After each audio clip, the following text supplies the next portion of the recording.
It was unusual for me to work on a Saturday. The only reason I was in Lancaster today was to calm a special client. I work at a manufacturing company called Pidone. We produce phones.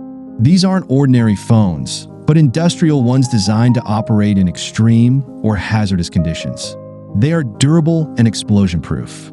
Our largest clients are oil refineries, manufacturing plants, oil rigs, and other enterprises with harsh environmental conditions. Today, I had to resolve a minor issue at a large elevator, and I had just finished.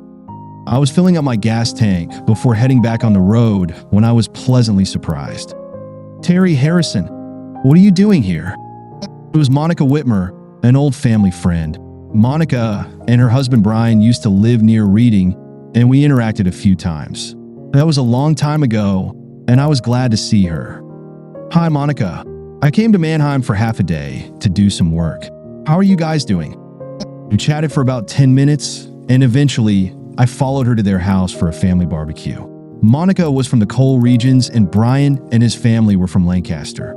Most of the people at the gathering were Brian's relatives. I called my wife, Darcy, and told her that I had been caught up with some old friends. Then she and Monica chatted for about 10 minutes. I felt better after letting my wife know that I would be late. The gathering was uneventful, except for one small detail. I was introduced to Brian's father and 2 brothers, as well as half a dozen of his children. Each of them had the same smile. A fong in the right corner of their mouth protruded slightly, and whenever one of the men or children smiled, their lips curved into a grin reminiscent of a pixie. Curiosity got the better of me. "Monica, I need a little help. Do you need more beef or ribs?" No, I'm fine. I was just thinking about the unique smile that all the kids, as well as Brian and his brothers, have." "Oh, you noticed? It's hard not to, especially when you see a whole bunch of them together. It's a genetic trait. Brian, his brothers, and their father have this funny little front tooth. They pass it on to their kids, and their kids will pass it on to theirs. It's pretty cute, isn't it?" I smiled and let her return to her duties as hostess. On the way back to Reading, I had plenty of time to think. Darcy and I had been married for 20 years. I met her in college, and we seemed to hit it off. A few years later, I started working at Pidone and have been with them for nearly 19 years.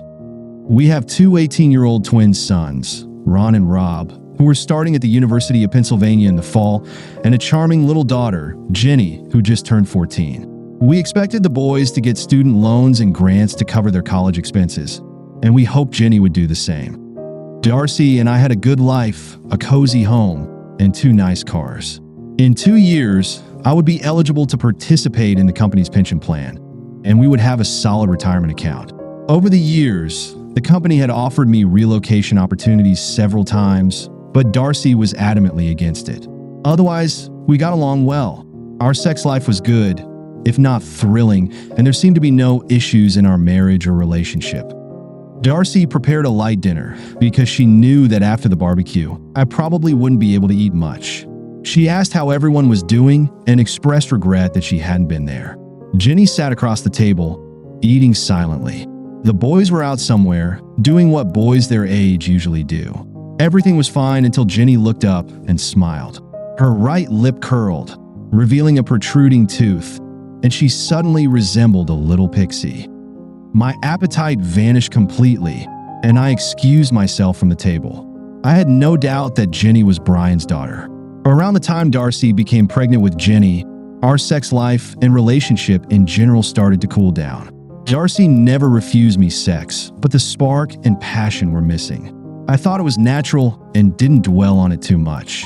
I got used to mediocre lovemaking and expected that it would be like this for the rest of our lives. I wanted more and would have enjoyed it more, but I didn't want to be picky about it. Now, everything became clear on a different level. From her frequent trips to Lancaster over the past 15 years, I could conclude that their affair was ongoing. I'm not prone to confrontation, but I felt I needed to talk to Darcy about it and hoped I could do so civilly. Hundreds of other questions began swirling in my head, and by bedtime, I felt completely drained. I told Darcy that I wasn't feeling well because of the greasy food and slept on the couch that night. The entire next day, I spent in the garage working on unnecessary projects that I had been putting off for too long. I was trying to kill time and think. The possibilities were endless. I knew I had to take some action, and it had to bring me some sense of satisfaction. I wasn't inclined towards revenge, but I wanted to minimize any chance that my actions would somehow benefit Darcy and her lover. My first priority was to take care of the boys. Even though Jenny wasn't mine, I still loved her and didn't want to hurt her. Although I didn't want to hurt Darcy either. I also wanted to make sure that I wouldn't end up supporting her and Brian for the rest of my life. I was certain that I didn't want to spend more time with Darcy than absolutely necessary. Her reaction during the confrontation would likely determine what I would do in the coming days. I decided that it would be best to have the conversation after Sunday dinner. Darcy was an excellent cook, and that evening's dinner was, as usual, superb. Ron and Rob excused themselves before dessert and went to visit friends. Jenny finished her dessert, and when she went to the living room, Darcy and I were left alone to drink coffee. Something's been bothering you all day, Terry. Do you want to tell me what it is? I guess my thoughts were too obvious. I'm just wondering how long we're going to wait before we tell Jenny who her real father is. I didn't know how else to bring it up. There was a long pause from the other end of the table, followed by a deep sigh. It's surprising how long it took you to figure that out. She remained calm, shifting her gaze from the middle of the table to me. I don't think she needs to know until she's 18, or unless she has some health issues that make it necessary. Everything is fine as it is. We won't gain anything by telling her now. Is that fair? Fair to whom? A stable family life is important for a girl her age. She doesn't need to know. I'll tell her when the time is right. In the meantime, just keep your mouth shut. I was stunned. I had just told my wife that I knew about her infidelity, and somehow she ended up dominating the conversation and making demands of me. I thought she should be apologizing and asking for forgiveness for what she had done, but that wasn't the case at all. She acted as if she had done nothing wrong and that everything would continue as it had, whether I liked it or not. My first reaction was to grab her by the throat, but around that time, I noticed a slight movement in the hallway near the dining room. Jenny had been eavesdropping on our conversation. When I fell silent, I heard her quickly retreating. I decided to handle this calmly. Should we consider getting a divorce? I've just told you that it's important to maintain a stable family environment for a few more years. Divorce is out of the question. What would Jenny and I do if we split up? I think it would be better to wait until she's older and until things settle financially. Everything suddenly became clear. In 2 years, I would have rights to the company's pension fund. In addition to a portion of my salary, Darcy would also be entitled to part of my pension plan when she turned 65. This bitch had been planning everything well in advance. Very well in advance. I had a lot to think about. I sat there motionless, saying nothing. At least we won't have to endure pity sex anymore. That's a big relief. What are you talking about? For the last 15 years, I've had sex with you whenever you wanted, just to keep you from getting suspicious. This went on much longer than I thought it would because you were damn slow to catch on. At least now it's all over. We don't have to pretend anymore. I might even start going to Lancaster more often from now on. I sat there for a few more minutes, and neither of us said anything. I'll move my things into the guest room while you and Jenny do the dishes. I don't want to impose on you more than necessary. You're acting like a spoiled child, Terry. We can sleep in the same bedroom without sex. It's better for the kids. I didn't respond. The guest room had a sofa bed that was incredibly uncomfortable, but at least I wouldn't have to sleep with her anymore. I got up and left the house before anyone could move. I didn't want to answer any questions about where I would be sleeping. After a quick breakfast, I headed to work. I had spent most of the night awake, making plans. It was going to be a busy day. My bosses at Pydone were more than happy to talk with me. I spent the entire morning tidying up all my affairs before clearing my desk and heading out for lunch. As I was finishing a large steak sandwich, I realized I was smiling to myself like an idiot. Everything was starting off well. I spent the rest of the day at the bank, the insurance office, and looking for a job. I got home around 3, which was unusual for me. What the hell are you doing home so early? I quit my job. What? You like that job. Why would you quit? She paused for a second, waiting for an answer that never came. Are you still upset about yesterday? No, I just decided I was working too much and wanted to change. Starting tomorrow, I'm taking a new job at DC Brown. At the feed mill? What the hell are you going to do at a feed mill? Loading trucks and rail cars. No hassle, no responsibility. I'm also hoping to lose a little weight. That's the stupidest thing I've ever heard. How are we going to pay for the boys' college tuition? That job pays little more than minimum wage. I don't understand what got into your head. What happened to your pension? I needed 20 years to secure it, but I didn't have them. Did you get a severance package? What about vacation pay and sick leave? No, and no. To get accrued sick leave or vacation pay, you have to give a 60-day notice. You only get a severance package if you're laid off. I didn't give notice. I just quit. And what about the boys' college? No problem. The bank will give us a second mortgage, and we'll get enough to cover the down payment for 4 years for both of them. They can still apply for any grants or loans if needed. And how are we going to make 2 house payments? I think the house will be too big for us without the boys anyway, so we'll probably end up selling it eventually. You've lost your mind. Darcy shook her head, unable to believe what I had done, and walked away. A sense of pride and accomplishment overwhelmed me. My plan was coming together. Over the next 2 months, my relationship with Darcy only worsened. However, my relationship with Jenny improved. Jenny became the perfect little daughter, even though she wasn't mine. I wasn't sure if she had actually overheard my conversation with Darcy. The second mortgage on the house was secured without any issues, mostly because I had prepared everything in advance. Every dollar went straight to Penn State University to cover Ron and Rob's tuition. We could no longer afford the mortgage payments, so the house was put up for sale. I quietly sold my collection of guns and coins and stashed the money in a safe place. I traded my BMW for a used Ford pickup to avoid any additional bills. Darcy and Jenny kept their cell phones, but I got rid of mine and told the boys to take theirs if they wanted. I barely made enough to cover utilities and buy food. We had to defer the mortgage payments until the house sold. The bank understood. After the house was sold, we still had about $30,000 left. I took the entire check and bought Darcy a new Lincoln sedan. I made sure to choose a model with the highest possible depreciation rate. In 5 years, it would be worth almost nothing. I hope she liked it. We rented a small house in a modest part of town. Darcy started going to Lancaster more often. We never talked about it. I tried to save a little from my paycheck, but it didn't work out. Darcy didn't know this, but all the life insurance policies had been canceled or cashed out. That money also went into my secret account. Jenny and I grew very close. She began to distance herself from Darcy and became more attached to me. I didn't mind, but it seemed to irritate Darcy. The boys were doing great in college. When Jenny turned 16, I asked her if she wanted anything special. She whispered in my ear what she wanted and asked me not to tell her mom.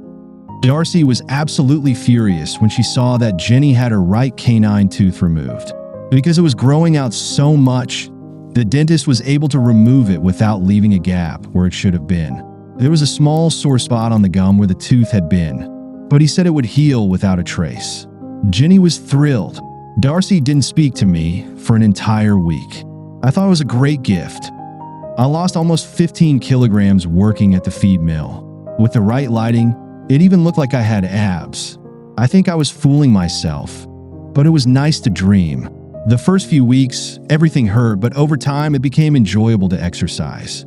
Jenny was in her senior year of high school, and we became best friends. It was her choice, not mine, but I was flattered. Out of the blue, Darcy went from being sullen to being happy. She was cheerful and bouncing around like a little girl. I tolerated it for a few days, then cornered Jenny. What the hell is going on with your mom? I'd rather not talk about it. She's acting disgustingly. What do you mean? 3 days ago, she found out that Monica Whitmer has cervical cancer. The doctors say she has less than 3 months to live. Ever since Mom heard about it, she's been giddy. I think it's awful that she's taking so much pleasure in someone else's misery. Monica never did anything to her, and she's acting like a real jerk because of it. It's not nice to call your mother a jerk. I don't know what other name would be more appropriate right now. Unfortunately, I had to agree with Jenny. Now that I understood the reason for her excitement, I felt the same way Jenny did. It wasn't easy to put up with her and keep my mouth shut at the same time. I worked a lot of overtime and spent a lot of time away from home. Sometimes Jenny would come with me, and we'd wander around the mall for hours. We didn't want to go home. 3 weeks later, I was served with divorce papers. Since Jenny was about to turn 18 before the divorce was finalized, there was no issue of child custody. We no longer had a house, and there was no money in the bank. Darcy didn't ask for alimony or support. It was a straightforward divorce on the grounds of incompatibility. I signed all the papers as they were and quit my job at the feed mill. I stopped by the Pidone office and then quickly visited the bank before heading home. Darcy wasn't there. Jenny said she had gone to Lancaster for a few days to comfort Monica. We both had a little laugh about that. I handed Jenny an envelope with $10,000. I apologized that it wasn't much, but I promised to send more later. I explained that I had to leave and that she would be fine with her mother. She was unhappy, but she still helped me pack my things. Darcy could take care of whatever needed to be done around the house after I left. I had no idea what Jenny's plans were after finishing school. Jenny offered to tell the twins about our separation, but said she couldn't be impartial. 6 weeks after I left, Monica Whitmer passed away. My friend Tom Kalita lived in a 2-story modular home in Ocala National Forest, near Silver Springs, Florida. Actually, he lived in Moss Bluff, but no one had ever heard of it. He retired from the Air Force and spent most of his time fishing and going to yard sales with his wife, Wanda. Tom had been urging me to visit for years. It was nice to have a place to go. I had always admired those fishing shows on TV where they catch monster fish with ridiculous lures. Tom spent the next few weeks proving that it was real. He taught me how to cast a popper over the tops of lily pads. It was thrilling to watch giant mouse explode out of the water after those pesky, uninvited guests. For the first few months, it was fun, but then it started to get old. I didn't hear anything from home, mainly because no one knew where I was. I was counting the days until the divorce was final. Tom and Wanda knew what was going on and were very supportive. The day after the divorce was set to be finalized, Tom and Wanda were going to take me to Orlando International Airport. I had packed lightly, so it wasn't hard to get my things together. I left the Ford pickup with Tom as a thank you for putting up with me, and then things took a strange turn. We had barely pulled out of the driveway when a black SUV approached us. Tom had no idea who they were. Clyde Green introduced himself and his partner, Dave Fielding, as FBI agents. "We're looking for Terry Harrison. Can you help us?" Agent Green, apparently the senior of the two, asked. I didn't say anything, just slightly raised my hand. "Mr. Harrison, we need a few minutes of your time. Can you help us?" "Sure, no problem." Tom and Wanda smiled slightly at the group and went back inside the modular home. We all sat down at the picnic table on the patio in front of the house. Clyde placed a small recorder and a notebook on the table. "Tell us about your trip to Lisbon, Mr. Harrison." "Nothing special. I'm transitioning to a new job in Lisbon." "Why now?" "I assume you probably know that my divorce was finalized yesterday. I postponed the move until the divorce was official. Is that a problem?" "No, not at all. We're just trying to clarify a few things." "Let's cut the nonsense. What the hell are you doing here? And what the hell do you want?" "I've got a plane to catch, and I don't want to play cat and mouse." "Get to the point, damn it." Green and Fielding exchanged glances and shrugged. Green closed his notebook. "Brian Whitmer was killed yesterday afternoon in a car bomb explosion. Given the circumstances surrounding your divorce, we felt it was important to speak with you." "Wow, just in time. Well, I suppose you know that I've been here for 3 months and Tom can confirm that. I have absolutely no knowledge of explosives, and to be honest, I really had no reason to wish Brian dead. From my perspective, he did me a favor. I wanted to get rid of her and couldn't wait for it to be over. I'm not at all upset about his affair with my wife. I'm a little annoyed that I spent 16 years raising his child, but not enough to kill him. However, the timing is quite interesting. We know who planted the explosives, and we know it wasn't you. What we specifically need to find out is whether you paid for it to be done, and if you know the person who did it. Tell me who you think did it, and I'll tell you if I know him. Do you know someone named Tony Donato from Westchester?" "I don't know anyone by that name. In fact, I don't know anyone from Westchester at all. Has your department checked phone records? How do you know it was him? We couldn't find any records of calls to Mr. Donato from anywhere in Florida over the past month. The method used to plant the bomb was very crude but effective. Mr. Donato has used the same techniques several times before, but we haven't been able to catch him. What exactly are you trying to find out from me? I don't know anything about the explosion. I'm not acquainted with Mr. Donato, and I couldn't care less whether Brian Whitmer is alive or dead. Brian Whitmer was the reason my wife left me, and I'm grateful to him for that. I don't hold any grudge against him. Honestly, we just didn't want to leave any stone unturned. I'm sure you understand. Will you be available if we need to speak with you again? Absolutely. I'll contact you once I've settled in. For hours later, I was on my way to Lisbon. The flight gave me plenty of time to think about the past few years. My relationship with Darcy had been going downhill for a long time. I was too stupid to realize she was having an affair. Worse still, I had been raising her lover's child as my own. I really did love Jenny and grew closer to her after learning she wasn't mine. Once I realized that Darcy was planning to gain some financial benefit from my work and retirement, I decided to take steps to prevent that. Pydone was more than happy to put my job on hold for a few years if I agreed to lead the new European division. The timing was perfect for both the company and me. I hadn't counted on Brian's wife dying, but Jenny was close to finishing school anyway. My new position as Vice President of Operations at Continental came with a significant pay raise, a generous benefits package, and the reinstatement of my previous pension plan. I had some savings that I had quietly set aside, and all my affairs were in order. I felt guilty for not doing more for Jenny, but I could make up for that later. Ron and Rob were finishing up at Penn State, and they were doing well. I was a bit behind Darcy and Jenny in terms of status, but I hoped to catch up once I got settled. The interview with the federal agents went faster and easier than I expected. I thought it was unusual, but I didn't dwell on it. I more or less shelved it with a silent expression of relief, although it made me wonder what had actually happened. Settling into my new home turned out to be much easier than I thought. Now I had subordinates, and they had largely taken care of everything before my arrival. The house, or rather, the villa they had chosen for me, was stunning. It stood on a hillside, offering a beautiful view of the harbor. I attended language courses twice a week, and I had enough time for private lessons. So to speak, life was good. For one reason or another, I wasn't in touch with Jenny or Darcy. In fact, no one except the company and the twins knew where I was. Ron was studying in graduate school at the University of Texas, and Rob was now a second lieutenant in the Army, thanks to ROTC. They said Darcy was at the graduation party, but no one discussed living apart or divorce. They readily agreed not to inform her of my whereabouts. They didn't know where she lived or what she was doing, and they avoided asking. Jenny told them everything that led to the divorce and apparently didn't sugarcoat it. It seemed they were a bit upset with their mother. I was proud of all three of my children. A year passed, and everything was going well. In early April, I received an invitation to Jenny's wedding. Unfortunately, I received it about 2 weeks after the ceremony date. In a small note inside, she expressed her wish for me to accept it if I received the invitation on time. I felt sorry that I wasn't there with her.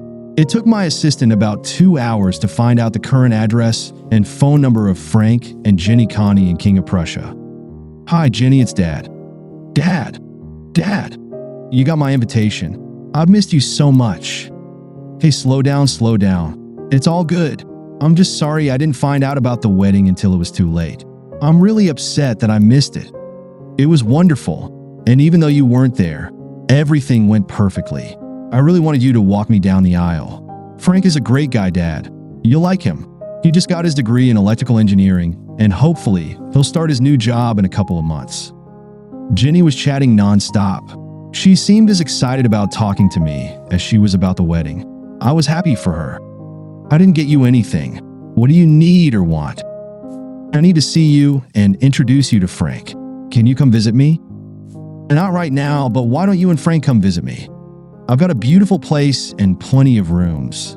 I can arrange the tickets if you guys can figure out the timing." Okay. That sounds tempting. Can I call you back tomorrow? Give me your number." I love you, Dad, and I miss you. I can't wait to see you. I'll make it work, don't worry. Jenny's new husband had everything a father could hope for.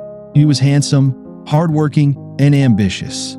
I liked him, and I felt confident he would take good care of my daughter. Although I knew Jenny wasn't biologically mine, I loved her as if she were my own daughter. Jenny was eager to tell me about her mother. After Brian's death, Darcy felt alienated from his family. They seemed to believe that she was somehow responsible for what happened to Brian. There were also rumors about her affair with Brian behind Monica's back, which made her an unwelcome guest in the family. Without Brian, Darcy had no means to support herself. She was now working at a diner on the turnpike and living in a trailer near Lancaster. While Jenny was getting dressed so we could go out for dinner, I had a little one-on-one chat with Frank. Any specific plans after college, Frank? Mostly just work. Jenny has agreed to move wherever we need to go, so that makes things a lot easier. I'd prefer to find a job I enjoy rather than getting stuck in a place I don't like. I think I can understand that. For about 10 minutes, we talked about what he studied at Drexel and what kind of job he was looking for. Surprisingly, he spoke Italian quite well. He picked up the language from his grandparents, who lived with him while he was growing up in Philadelphia. We were planning to open a service center in Parma, and the only challenge was finding a specialist who spoke our language. In this case, experience was less important than education and management skills. I was trying to figure out how to make this work while listening to Frank talk. It would be great if Jenny were close enough for me to see her from time to time. It's good to be the boss. Around this time, my lovely Jenny joined us. We chatted casually as we walked to the car. Jenny, since I couldn't make it to the wedding, what would you like as a gift? Frank's uncle, Anthony, introduced us, and he was more than happy to do so. He also gave us a very nice wedding gift. Frank laughed when he heard this. I never expected to receive a wedding gift of $10,000 from anyone, and it was a real surprise to get it from Uncle Anthony. Not that he has a real job or anything like that.